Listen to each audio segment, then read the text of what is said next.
Olá, integrante, tudo bem? Novamente juntos para mais um vídeo aula aqui da Ponto Seguro. Eu sou o Célio Aparecido da Soledade e nesse vídeo aula nós vamos apresentar para você a IT Instrução de Trabalho número 111, que trata sobre uso ou condução de veículo operacional e administrativo. Bom, para ministrar essa aula, organizamos elas em 3 videoaulas, ou seja, nós temos uma aula com 3 módulos.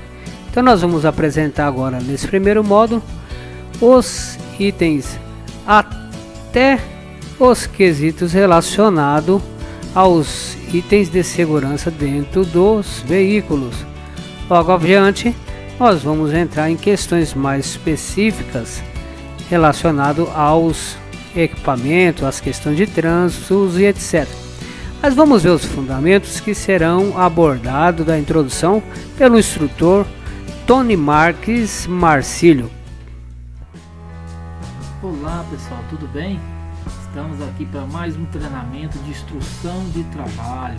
Meu nome é Tony Marques e vamos estar juntos aqui abordando a IT 111, que fala de condução de viaturas operacionais e administrativa. Abordaremos então os seguintes conteúdos: objetivo do documento e área de aplicação, gestão da versão do documento, unidades da versão do documento, referências, siglas e palavra-chave. Veremos também descrição do processo, que abordará os temas de termos e definições, atribuições e responsabilidades, gestão da frota, inspeção veicular, transporte de escadas, grades de separação de materiais e bandejas, veículos de cargas, reboque e semi-reboque, reboque e semi-reboque, engate veicular, sistema de iluminação veicular, carrocerias, baús e cabines auxiliares. Falaremos também de motos, tipo de partida, tipo de moto, identificação, pneu, proteção da moto, protetor do motor, mata-cachorro, arco anti-cerol ou antena, baú e mais. Seleção, treinamento e avaliação de condutores, seleção do condutor, seleção e contratação, reciclagem do condutor, informações sobre o condutor, carga horária do treinamento, avaliação, planejamento de rotas, tratamento de não conformidades, ações adicionais e observações, controle de registro e anexos. Nos anexos nós teremos aí grade de treinamento, escala de sonolência Epworth, modelo de rotograma e cartão de auto check-up. Bom pessoal, com isso então vamos lá diretamente para os nossos objetivos. Objetivos do documento e área de aplicação. Este documento estabelece diretrizes para a condução de viaturas operacionais ou administrativas que se encontrem a serviço da Enel Brasil. Estes critérios foram definidos com base na legislação aplicável, incluindo normas regulamentadoras e outras exigências de órgãos regulamentadores ou fiscalizadores, e ainda com base em normas regulamentares aplicáveis às empresas contratadas e subcontratadas pelo Grupo Enel Brasil e suas distribuidoras. Este documento se aplica à infraestrutura e redes Brasil e aos empregados das empresas contratadas e subcontratadas pelo Grupo Enel Brasil e em suas distribuidoras. Gestão da versão do documento. Este documento é do dia 22 de 3 de 2019, onde foi emitido essa instrução de trabalho. Unidades da versão do documento. O responsável pela elaboração do documento é a Saúde, Segurança e Meio Ambiente Brasil, e o responsável pela autorização do documento é a Saúde, Segurança e Meio Ambiente Brasil, juntamente com a Qualidade de Processos Brasil. Referências.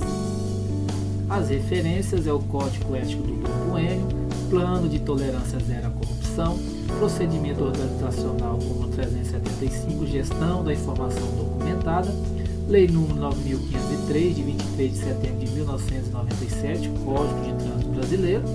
A NR11, que fala de transporte, movimentação, armazenagem e manuseio de materiais. A NR18, que fala de transporte de trabalhadores em veículos automotores. A resolução número 1498 do CONTRAN. A resolução número 4898 do CONTRAN. Resolução número 197 de 25 de 7 de 2006 do DENATRAN. E também nós teremos a resolução número 231 de 15 de 3 de 2007 do CONTRAN, resolução número 827 de 96 do CONTRAN, resolução número 152 de 29 de 10 de 2003 do CONTRAN, a resolução número 132 do 2 de 4 de 2002 do CONTRAN, portaria número 16 do 22 de 3 de 2000 do DENATRAN, resolução número 349, 17 de 5 de 2010 do CONTRAN, resolução número 220 do 11 de 1 de 2007 do CONTRAN, resolução número 203 de 29 de 6 de 2006 do CONTRAN, resolução número 268 de 15 de 2 de 2008 do CONTRAN, resolução número 285 de 29 de 6 de 2008 do CONTRAN. Também a norma regulamentadora NR12, segurança no trabalho em máquinas e equipamentos, anexo 5, motosserras, anexo 12, equipamentos de guindar para elevação de pessoas e realização de trabalho em altura, e aspectos de segurança e saúde constante da Constituição Federal, leis, decretos, portarias, normas regulamentadoras, Lei 6.514, de 22 de 12 de 77, Portaria número 3.214 de 1978, instruções normativas e resoluções do âmbito federal, municipal e estadual, e normas da Associação Brasileira de Normas Técnicas, ABNT e IMET. Siglas e palavras-chave.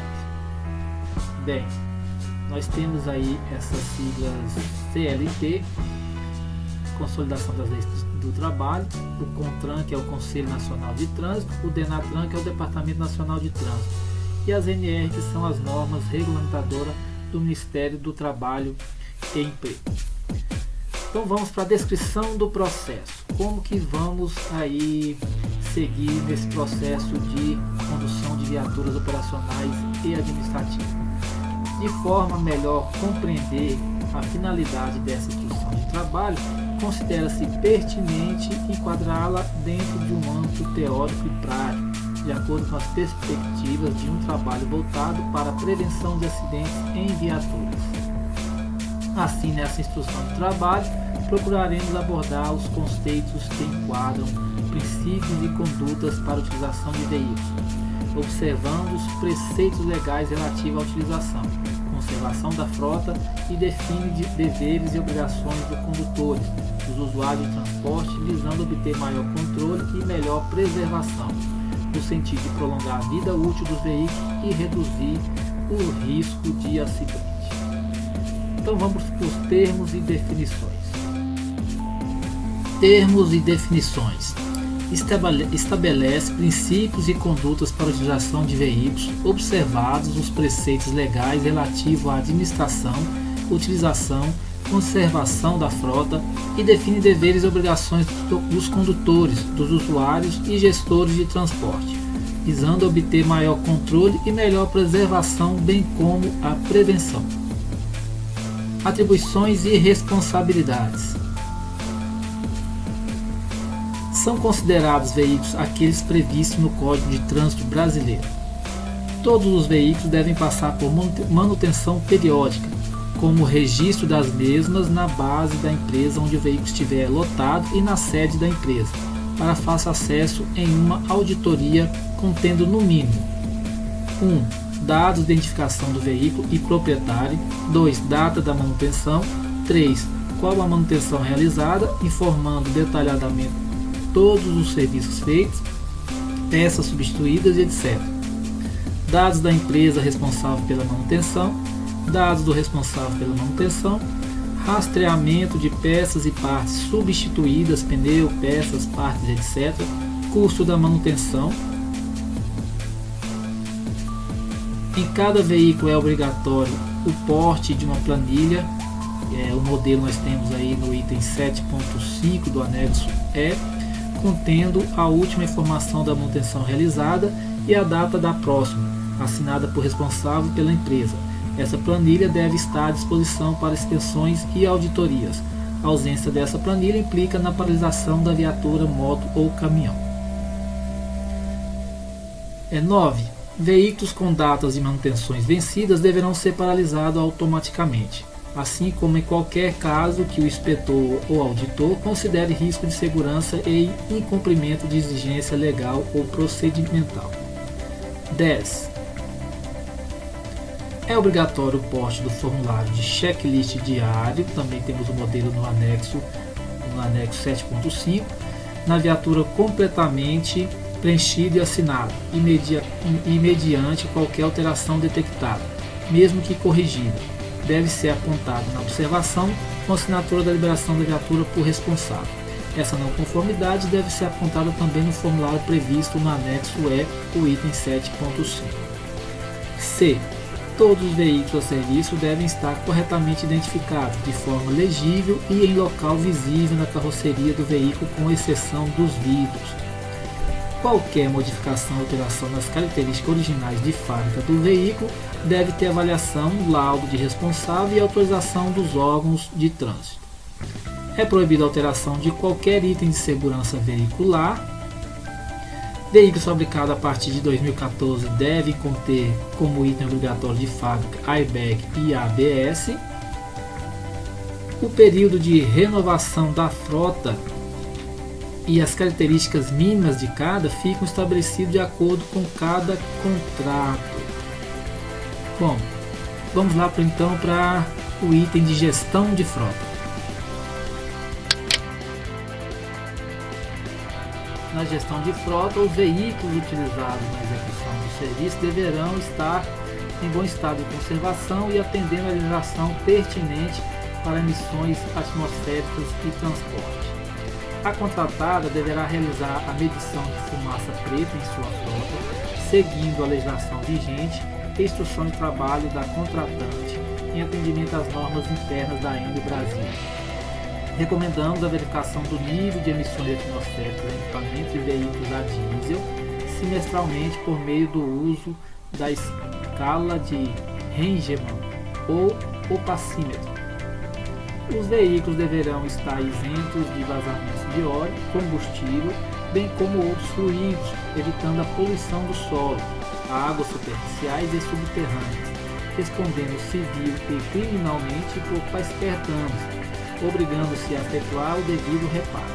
Caso o veículo apresente vazamento, deve-se utilizar bandeja e ou outro recipiente sobre o veículo, evitando a poluição do solo e providenciar o conserto do vazamento do óleo. Recolher o solo contaminado para posterior destinação final. Os veículos deverão possuir kit de emergência ambiental, mantas, cordões e absorventes, estufa, cordões de contenção, pás, enxadas, sacos plásticos, PEAD, com volume de contenção suficiente para realizar um primeiro atendimento durante a ocorrência de emergência ambiental. Vazamentos de óleo hidráulico, óleo de motor, combustível, etc. Deverá ainda ter um plano de emergência estruturado que atenda às exigências legais. O transporte deverá possuir todas as documentações do veículo e condutor, conforme legislações da ANTT, Agência Nacional de Transporte Terrestre, legislações estaduais e municipais aplicáveis e as normas técnicas. Inspeção veicular.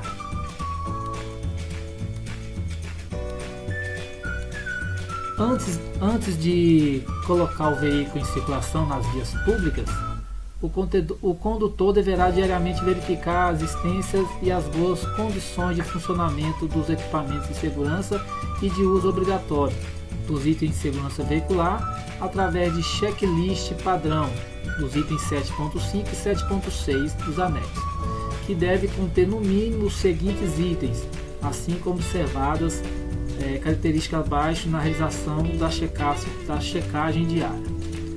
Então, triângulo de segurança, dispositivo de sinalização refletora de emergência. Está aqui o modelo do triângulo de segurança, conforme o Código de Trânsito Brasileiro. Deve possuir material refletivo de alcance mínimo, de visibilidade noturna de 150 metros, visibilidade diurna de 120 metros e estabilidade ao vento. O triângulo também deve admitir um deslocamento máximo de 5 cm com giro de 10 graus em torno de um eixo horizontal ou um eixo vertical em relação à sua posição original, quando submetido a uma corrente de ar de 60 km por hora no período de 3 minutos. O dispositivo de sinalização de emergência deverá funcionar independentemente do circuito elétrico do veículo. Verificar se o mesmo pode ser montado adequadamente, não podendo possuir emendas ou partes danificadas. O dispositivo de sinalização refletora de emergência deve ser acompanhado de invólucro protetor ou ficar abrigado de forma segura quando estiver fora de uso. O material empregado na fabricação do dispositivo de sinalização refletora de emergência não poderá sofrer deterioração pela ação de intempéries. Será obrigatória a gravação identificadora da empresa fabricante e do ano de fabricação do produto em superfície refletora do dispositivo. Na superfície não refletora deverá haver indicação de como usar o dispositivo em caso de emergência. Lanternas traseiras. Luz de posicionamento, freio e marcha a ré devem funcionar perfeitamente. Não podem estar desreguladas ou danificadas.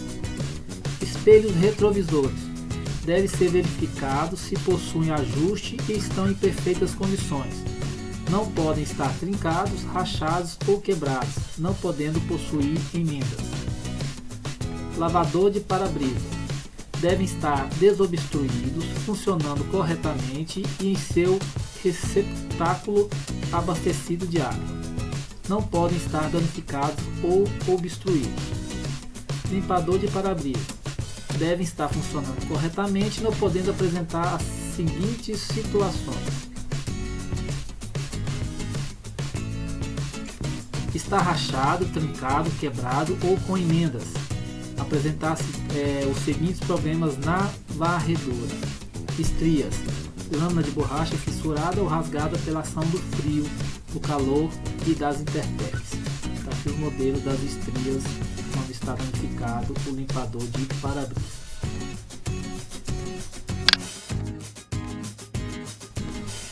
Outro problema que nós não podemos ter no limpador de para-brisa é o empenamento, que é a posição sobre o para-brisa ou sobre a lâmina deformada pela pressão elevada demais do suporte do limpador, lâmina endurecida pelo envelhecimento ou pelo calor.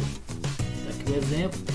Também movimentos bruscos mais barulho, lâmina endurecida pelo envelhecimento ou calor, lâmina deformada pela pressão elevada demais do suporte do limpador, folga demasiadamente grande entre o limpador e o suporte dele.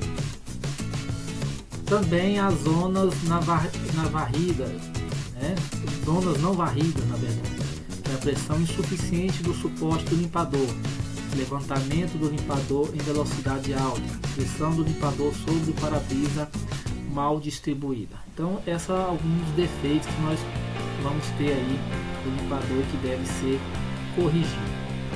Vamos verificar então a questão dos pneus.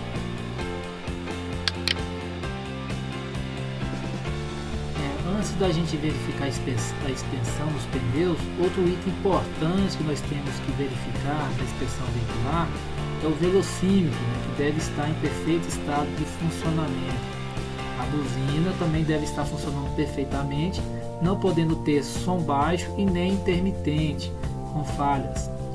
Bom, e os pneus? Os pneus devem seguir as seguintes orientações. É proibido a utilização de pneus recalchutados. A profundidade dos sulcos dos pneus. Os sulcos dos pneus devem ter no mínimo a profundidade de 1,6 mm. Devem ser medidos em seus sulcos, onde possua o TWI, conforme a ilustração aqui abaixo. Então está o sulco do pneu para fazer a medida do TWI e o sulco do pneu. Outra coisa também, as medidas podem ser tomadas a partir de 2 equipamentos. Primeiro, o profundímetro para ser colocado nos sulcos, podendo ser analógico ou digital. Então nós temos aqui um medidor de sulco do pneu para verificar as condições do pneu. E também esse documento ele traz um modelo de cartão para medir esses sulcos dos pneus também. Vamos ver como que é esses cartões. Então, o cartão de auto-checkup para ser colocado nos sulcos, podendo ser impresso na empresa em papel cartão, conforme manual de aplicação no anexo D, que está no item 7.4. Então, aqui alguns modelos do cartão que vocês podem estar imprimindo e colocando no sulco do pneu para verificar as condições adequadas. Banda de rodagem lateral, interna ou externa. Deve estar em bom estado de conservação, não podendo apresentar desgastes acentuados, pode ser causado por desalinhamento. Então as bandas também têm que estar em boas condições. E também a calibração dos pneus deve estar calibrados com a área de contato adequada rente ao solo. Deve-se verificar o pneu frontalmente e lateralmente. Então, outro item importante para verificação na extensão veicular é a calibragem dos pneus. Nessa figura nós temos aqui uma ilustração para mostrar como é importante a calibração correta dos pneus, né? A pressão muito alta, como fica o pneu com atrito ao solo, a pressão normal, adequada, e a pressão muito baixa, também o atrito fica comprometido ao solo. Carros e motos devem ter 2 sulcos, caminhões com 3.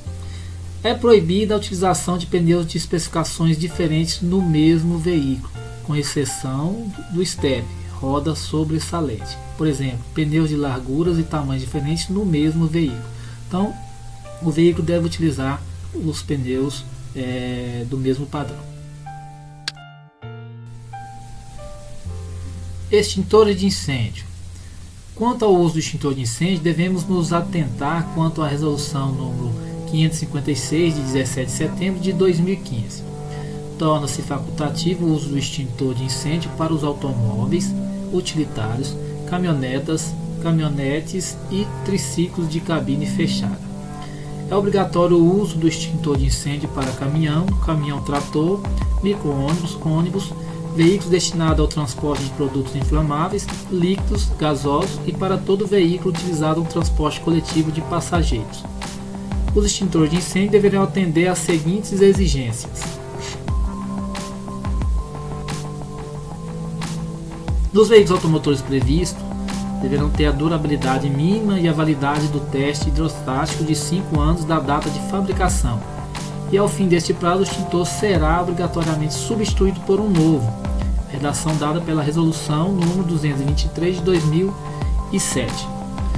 Nos veículos automotores previstos, deverão ter durabilidade mínima de 3 anos e validade do teste hidrostático de 5 anos da data de fabricação. A partir de 1º de outubro de 2015, os veículos automotores obrigados a utilizar o extintor de incêndio só poderão circular equipados com extintor de incêndio com carga de pó ABC. A partir de 1º de outubro de 2015, os proprietários de automóveis, utilitários, caminhonetes e triciclos de cabine fechada que optarão pela utilização do extintor de incêndio deverão utilizar extintor de incêndio com carga de pó ABC. Devem estar com seus lacres intactos, não podendo apresentar fissuras, ferrugens, amassados, rachaduras e despressurização, verificada no manômetro presente em alguns extintores.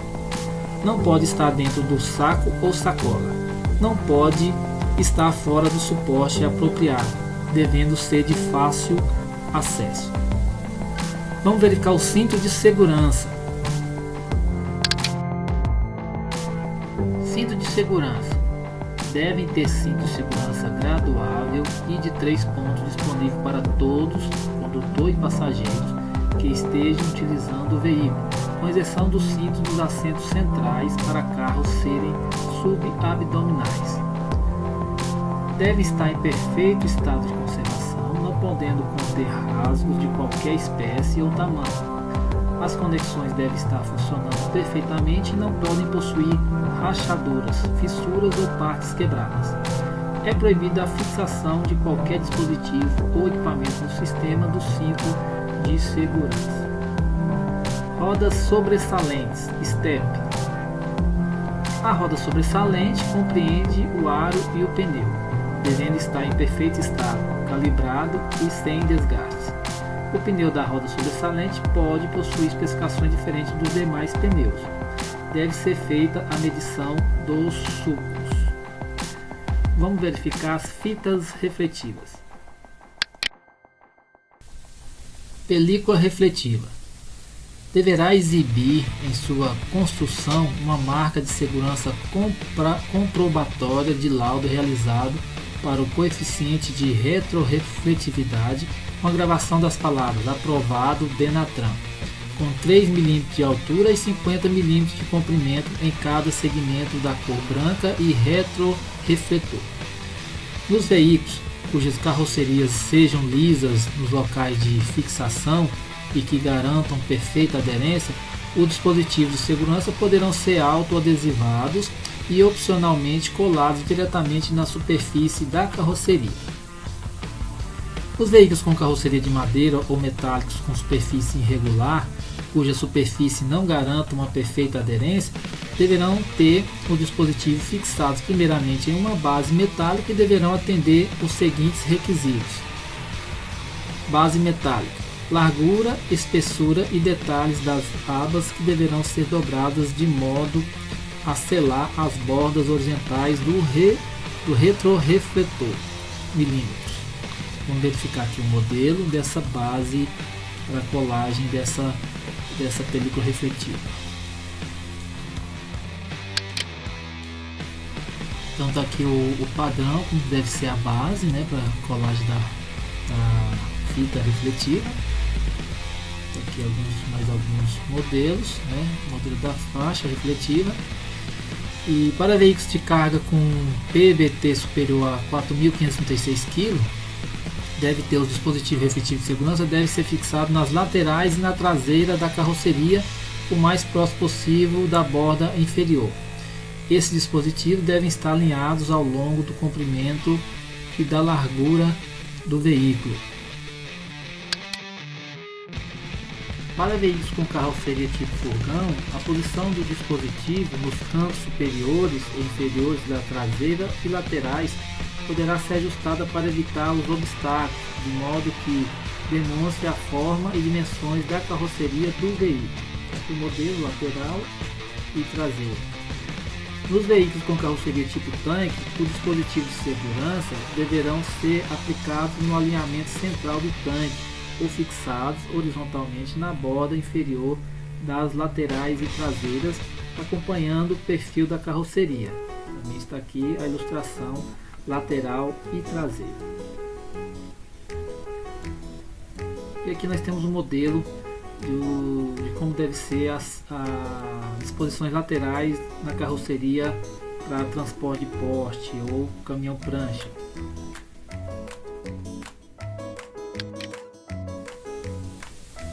Então, para veículos com carroceria para transporte de poste, a posição dos dispositivos nas laterais da prancha, da carroceria e da traseira, de modo que demonstre a forma e dimensões da carroceria do veículo.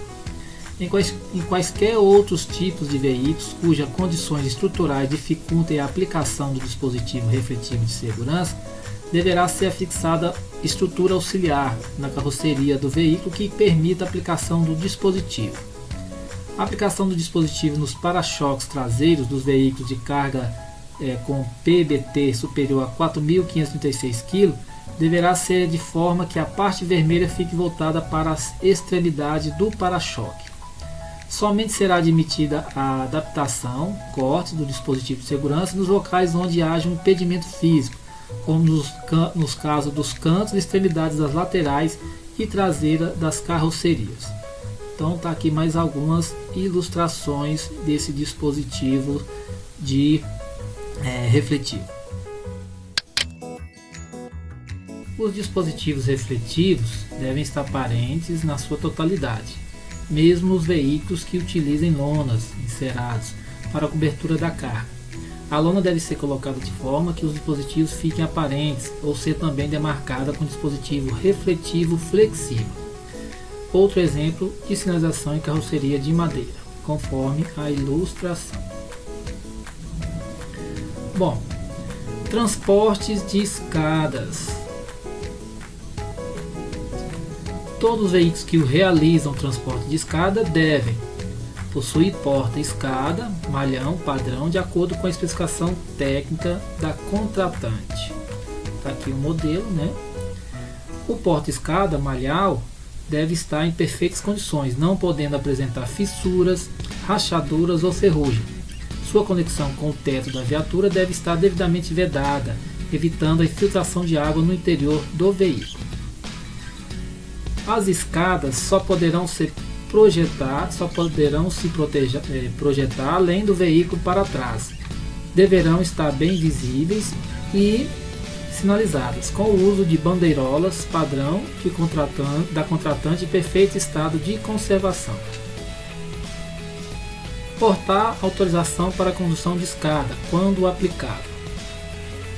O fabricante do suporte, porta-escada malhau, deve informar as condições de fixação da carga na parte superior externa da carroceria e sua fixação deve respeitar as condições e restrições estabelecidas pelo fabricante do veículo.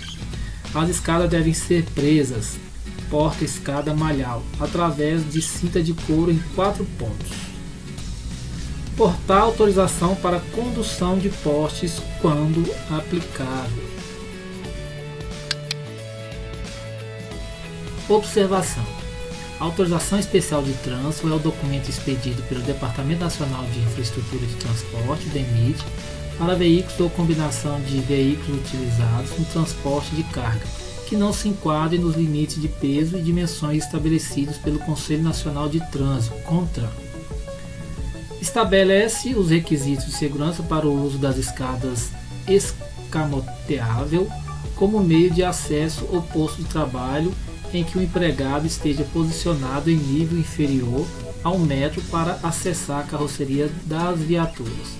Elas deverão possuir uma escada, modelo abaixo, que traga segurança do usuário. Então aqui está uma escada de acesso à carroceria do veículo. Grades de separação de materiais e bandejas.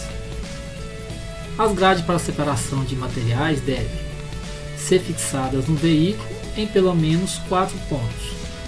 Possui bordas arredondadas ou proteção para as mesmas. Bandeja para a condução de materiais deve ser fixada no veículo, afixada no veículo em pelo menos 4 pontos.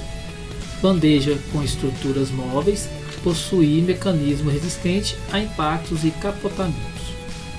Observação. Em hipótese nenhuma, as grades ou bandejas poderão estar afixadas em cinto de segurança ou em qualquer local do veículo que comprometa a segurança dos seus ocupantes.